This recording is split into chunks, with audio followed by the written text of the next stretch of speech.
பக்தி ஒளி நேயர்களுக்கு அடியேன் கோவிந்த பட்டரின் கோடானு கோடி நமஸ்காரம். இந்த அமாவாசை டயத்துல எல்லாம் நிறைய பேர் என்னை கூப்பிட்டு கேட்டது என்ன தெரியுமா? எங்க வீட்டுக்கு காக்கா வரமாட்டேங்குது, சாதம் சாப்பிட மாட்டேங்குது.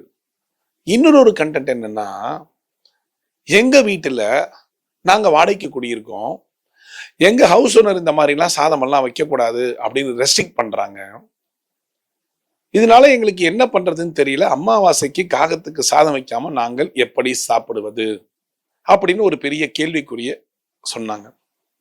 அதுக்கான ஒரு பரிகாரம் தான் நான் இப்ப சொல்ல போறேன். காக்கா சாப்பிடுது சாப்பிடல, அது ஒரு விஷயம். இரண்டாவது, நீங்க காகத்துக்கு சாப்பாடு வைக்க முடியல, இதுக்கெல்லாம் சேர்த்து ஒரு பரிகாரம் சொல்றேன். ஒரு பரிகாரத்தை கேளுங்க. அது அமாவாசை அன்னைக்கு அது செஞ்சீங்கன்னா ரொம்ப ரொம்ப நல்லா இருக்கும் இல்லையா? என்ன தெரியுமா, உங்களுக்கு தெரிஞ்சதுதான். ஆனா இதை நீங்க ஒவ்வொரு அமாவாசைக்கும் நீங்க இதை செஞ்சீங்கன்னா அமாவாசைக்கு திதி கொடுத்ததற்கு சமமாகும். ஒவ்வொரு அமாவாசைக்கும் கொடுப்பாங்க இல்லையா? சில பேர் திதிக்கு திதி கொடுப்பாங்க, அமாவாசைக்கும் செய்யலாம். அது சிம்பிளா உங்க வீட்டுல செஞ்சா எப்படி அது முன்னோர்களுக்கு போய் சேரும் என்பதுதான் இப்ப நான் சொல்ல போறேன். காகங்கள் சாப்பிடவில்லை, காகங்களுக்கு உணவு கொடுக்க முடியவில்லை, எல்லாத்தையும் விட்டுருங்க. அமாவாசை அன்னைக்கு படையல் போடுவதற்கு முன்னால் தனியாக சாதம் வைத்துக் கொள்ளுங்கள். அந்த சாத்துல வெல்லத்தை பொடிச்சு போட்டு அழகா பிசைஞ்சு வச்சுக்கோங்க. கொஞ்சம் ஆறணும், நல்லா ஆறணும்.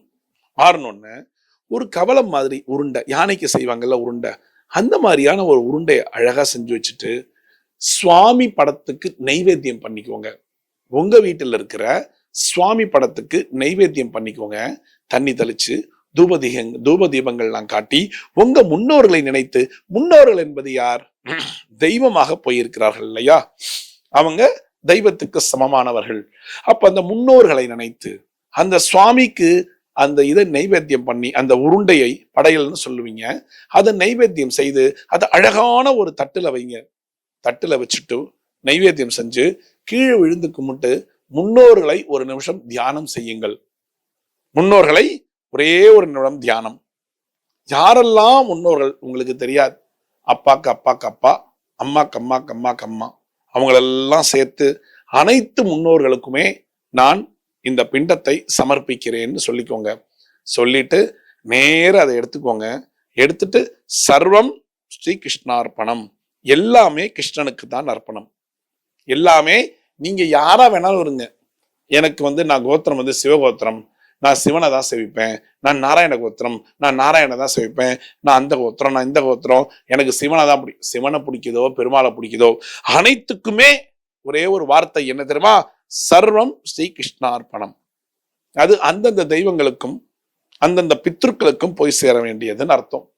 அந்த அமாவாசை அன்னைக்கு நேர அந்த சாப்பாட்டை எடுத்துட்டு போயிட்டு உங்க வீட்டுக்கிட்ட மாடு வரும் இல்லையா, அந்த மாடு சாப்பிடுவதற்காக அழகாக தூக்கி போடக்கூடாது. தூக்கி போட்ட அடி அழகா கீழே வைங்க. ஒரு இலையை போட்டு வைங்க, ஒரு சின்னதா ஒரு இலையை போட்டு வைங்க. நீங்க மாடை கூப்பிடவே வேண்டாம், ரெகுலரா வர மாடு அந்த பக்கமா அழகா அந்த சாப்பாடை சாப்பிட்டுட்டு போயிடும். இது நீங்க முன்னோர்களுக்கு செய்யக்கூடிய ஒரு நன்றிகள்னு கூட வச்சுக்கோங்களேன். நிறைய பேர் வீட்டுல காகத்துக்கு அளவு பண்ண மாட்டாங்க, ஏன்னா அது அப்படியே இருக்கும், அப்படியே காஞ்சு போயிடும். சில பேருக்கு அது அந்த காக்கை சாப்பிட்டாதான் நான் சாப்பிடுவேன்னு பார்த்துட்டே இருப்பாங்க, காக்கை வராது. அன்னைக்கு ஃபுல்லா உங்களுக்கு சாப்பாடும் இருக்காது, மனசு வருத்தமாக இருக்கும். அந்த வருத்தத்தை போக்குவதற்காகத்தான் மாடுகளுக்கு செய்யுங்கள். மாட்டுல நான் சொல்லியிருக்கேன், எல்லா தேவதைகளும் குடிகொண்டிருக்காள். அதனால நீங்க மாடுக்கு செஞ்சாலும் அது பித்ருக்களுக்கு செய்யக்கூடிய சமமாகத்தான் இருக்கும். ஒரு அன்னதானம் செய்ய வேண்டும், அவ்வளவுதானே. அதுக்கப்புறம் வீட்டுல படையல் போட்டு உங்க முன்னோர்களுக்கு படையல் போட்டு அந்த படையல் சாதத்தை நீங்க தான் சாப்பிடணும், வெளியாளுகளுக்கு கொடுக்க கூடாதுன்னு நான் நிறைய தடவை சொல்லியிருக்கேன். அந்த படையல் போட்ட சாப்பாட்டை நம்ம என்ன பண்ணுவோம், அப்படியே இலையில சுருட்டி கொண்டு போய் குப்பையில போடுவோம், போடக்கூடாது.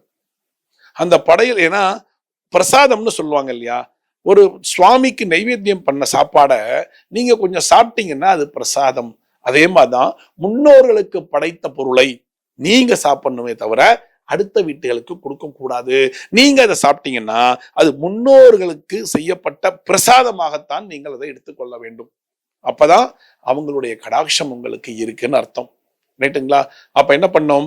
காக்கை வரலையா, கவலை வேண்டாம்.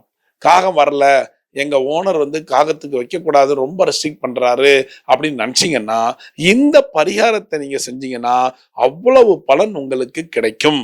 அதுல என்ன, இந்த பித்ருதோஷம்னு ஒரு தோஷம் சொல்லுவாங்கல்ல, உங்க ஜாதகத்துல பித்ருதோஷம் இருக்கு. அந்த பித்ருதோஷம் இருக்கிறதுனாலதான் உங்க வீட்டுல இருக்கிறவங்களுக்கு எல்லாம் கல்யாண காரியங்கள் நல்லதுகள் உங்க வீட்டுல நடக்கலன்னு சொல்லுவாங்கல்ல. அந்த பித்ருதோஷத்தை போக்குறதுக்கு நம்ம கையில கிடைக்கக்கூடிய ஒரு பலன், அமாவாசை என்று சாதத்தில் வெல்லம் போட்டு நன்றாக பிசைந்து மாட்டுக்கு கொடுத்தால் பித்ருதோஷங்கள் ஓடி ஓடி போய்விடுங்கிறது தான் இதோடைய ஐதீகம், தாத்பரியம். செய்யறீங்களா? ஆனா ஒண்ணே ஒண்ணு, நம்பிக்கையோட செய்யுங்க, உங்களுக்கு நல்லாவே நடக்கும். நம்பிக்கை இல்லைன்னா தயவு செஞ்சு செய்யாதீங்க, வேண்டாம். செய்யறீங்களா? நம்பிக்கை வச்சு செய்யுங்க, கடவுள் உங்க பக்கம் இருப்பார். மீண்டும் ஒரு சாஸ்திர சம்பிரதாயத்தில் நான் உங்களை சந்திக்கிறேன். பக்தி ஒளி நேயர்களுக்கு அடியேன் கோவிந்த பட்டரின் கோடானு கோடி நன்றிகள்.